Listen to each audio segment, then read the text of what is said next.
بسم اللہ الرحمن الرحیم اللہم ربی زدنی علما اللہم ربی زدنی علما اللہم ربی زدنی علما کثیرا ربی یسر ولا تعسر وتمم بالخیر۔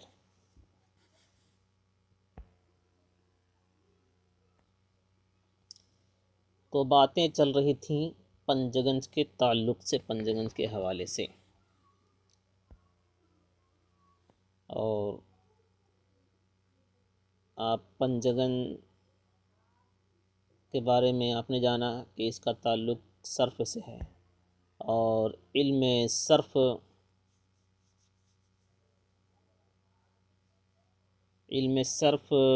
عربی، علوم عربی کی معلومات حاصل کرنے کے لیے اس علم کا ہونا بہت ضروری ہے۔ آج جو ہم پڑھیں گے بہت اہم باتیں ہیں۔ کسی بھی علم سیکھنے کے لیے 3 چیزوں کا جاننا ضروری ہے۔ کوئی بھی علم ہو، کسی بھی علم سیکھنے کے لیے 3 چیزوں کا جاننا ضروری ہے۔ جب تک 3 چیزیں آپ نہیں جانیں گے تو علم حاصل کرنا، جس علم کی تحصیل کے لیے آپ لگے ہوئے ہیں، اس علم کا حصول آپ کو صحیح طور سے نہیں ہو سکتا ہے۔ تو کسی بھی علم سیکھنے کے لیے 3 چیزوں کا جاننا ضروری ہے۔ وہ 3 چیزیں کیا ہیں؟ ایک ہے تعریف علم، ایک ہے موضوع علم، اور ایک ہے غرض علم۔ تعریف علم، موضوع علم، غرض علم، یعنی تعریف، موضوع، غرض۔ کسی بھی علم سیکھنے کے لیے 3 چیزوں کا جاننا ضروری ہے۔ وہ 3 چیزیں کیا ہیں؟ تعریف، موضوع اور غرض، یعنی تعریف علم، موضوع علم، غرض علم۔ تعریف علم یعنی علم کی تعریف، یعنی جو علم آپ سیکھنے کے لیے جا رہے ہیں اس کی تعریف کیا ہے، اس کی تعریف کیا ہے، یہ بھی جاننا ضروری ہے۔ جو علم آپ حاصل کرنے کے لیے جا رہے ہیں تو موضوع علم، یعنی علم کا موضوع، یعنی اس علم کا موضوع ہے کیا۔ تو جس علم کو آپ سیکھنے کے لیے جا رہے ہیں تو غرض علم کا جاننا ضروری ہے۔ اور یہ غرض علم کیا ہے؟ یعنی علم کی غرض، علم کا مقصد، یعنی جو علم آپ حاصل کرنے کے لیے جا رہے ہیں اس علم کے حصول سے آپ کو کیا فائدہ ملے گا، اس سے کیا حاصل ہوں گے۔ تو یہ 3 چیزیں جاننا ضروری ہیں۔ کسی بھی علم سیکھنے کے لیے 3 چیزوں کا جاننا ضروری ہے: تعریف علم، موضوع علم اور غرض علم، یعنی تعریف، موضوع اور غرض۔ کہہ رہے ہیں کہ تعریف علم، تو اب ہم جو پڑھ رہے ہیں، جس کتاب کا ہم آغاز کر رہے ہیں، اس کتاب کا تعلق ہے صرف سے۔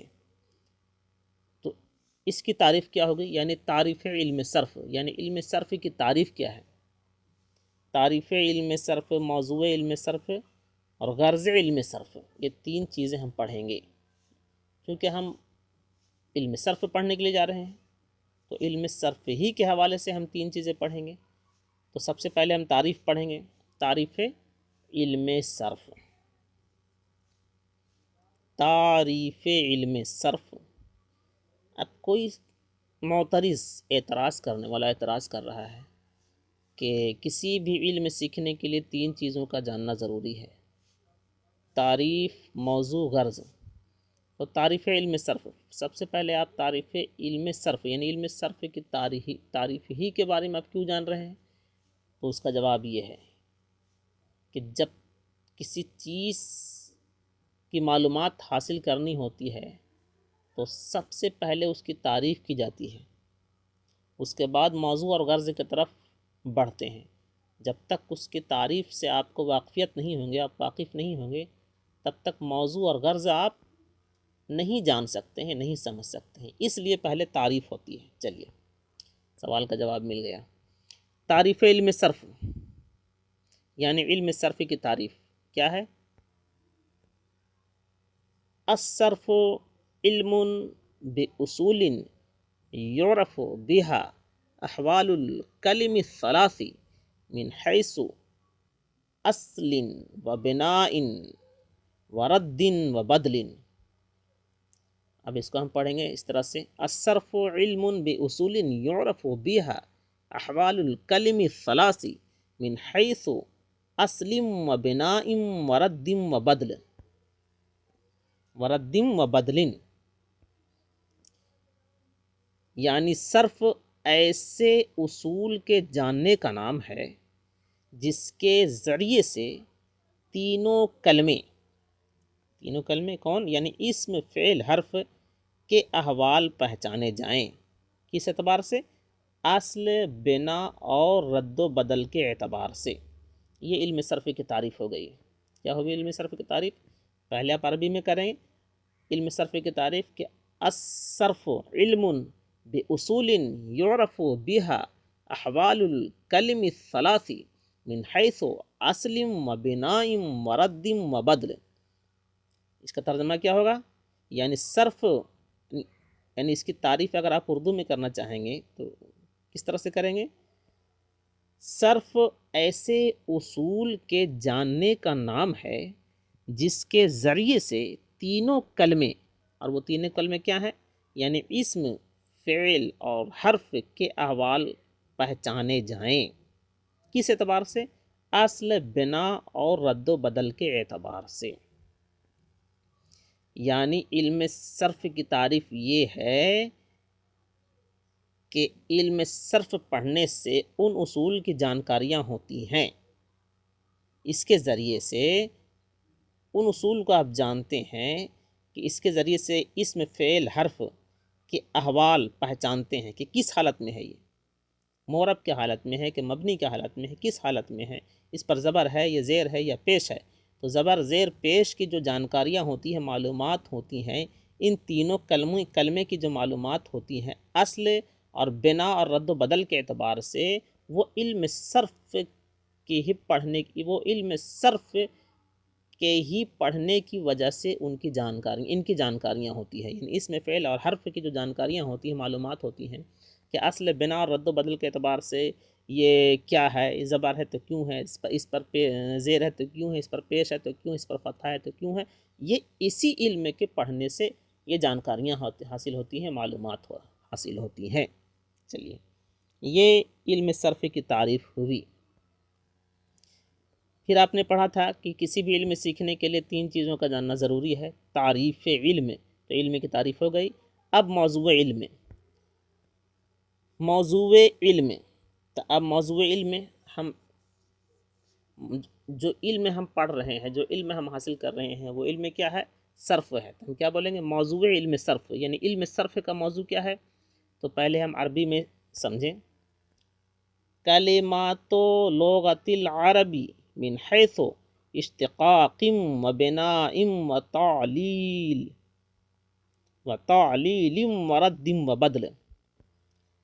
یعنی کلمات لغت العربی من حیث اشتقاق و بناء و تعلیل و رد و بدل. اردو میں سمجھاتا ہوں. اردو میں آپ اس کی تعریف کیسے کریں گے؟ یہ تو عربی میں آپ نے تعریف کی ہے علم صرف کے موضوع کی. یعنی علم صرف کا موضوع ہے لغت عرب کے کلمات. علم صرف کا موضوع کیا ہے؟ لغت عرب کے کلمات ہیں. کوئی آپ سے پوچھے کہ علم صرف کا موضوع کیا ہے، تو آپ کہیں گے علم صرف کا موضوع لغت عرب کے کلمات ہیں.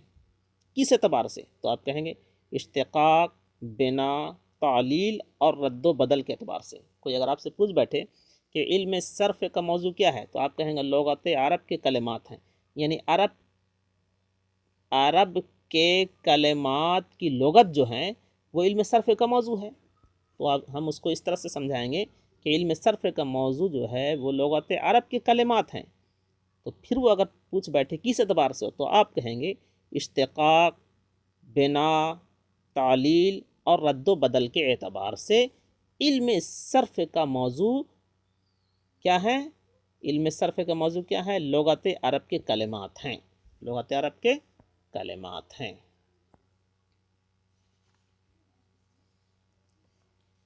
پھر آپ نے پڑھا تھا کہ کسی بھی علم سیکھنے کے لیے 3 چیزوں کا جاننا ضروری ہے.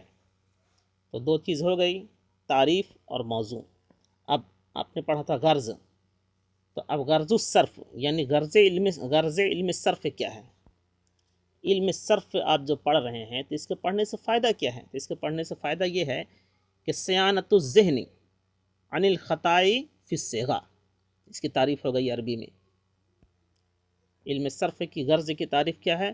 صیانت الذہن صیانت الذہن عن الخطائی فی الصیغہ، یعنی صیغہ میں غلطی سے ذہن کو بچانا. کوئی اگر آپ سے پوچھ بیٹھے کہ علم صرف کی غرض کی تعریف کیا ہے، تو آپ کہیں گے صیغہ میں غلطی سے ذہن کو بچانا.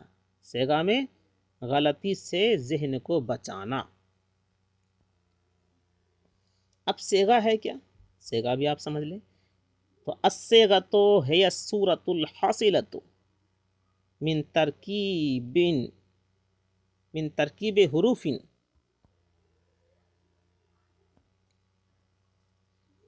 الصیغۃ ہی الصورۃ الحاصلۃ من ترکیب حروف وحرکات وسکنات کیضرب.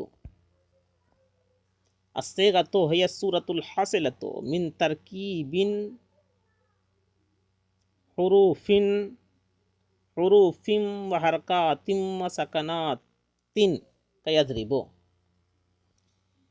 الصیغۃ ہی الصورۃ الحاصلۃ من ترکیب حروف حرکات وسکنات کیضرب، یعنی صیغہ کلمہ کی اس شکل کو کہتے ہیں. صیغہ کلمہ کی اس شکل کو کہتے ہیں جو حروف اور سکنات کی مخصوص ترتیب سے حاصل ہوتی ہے. اردو میں اس کی تعریف کیا ہے؟ صیغہ کی تعریف، صیغہ کلمہ کی اس شکل کو کہتے ہیں، صیغہ کلمہ کی اس شکل کو کہتے ہیں جو حروف اور سکنات کی مخصوص ترتیب سے حاصل ہوتی ہیں. بات سمجھ میں آ گئی؟ صیغہ کلمہ کی اس شکل کو کہتے ہیں جو حروف اور سکنات کی مخصوص ترتیب سے حاصل ہوتی ہے، اسی کو صیغہ کہتے ہیں. جیسے یضرب،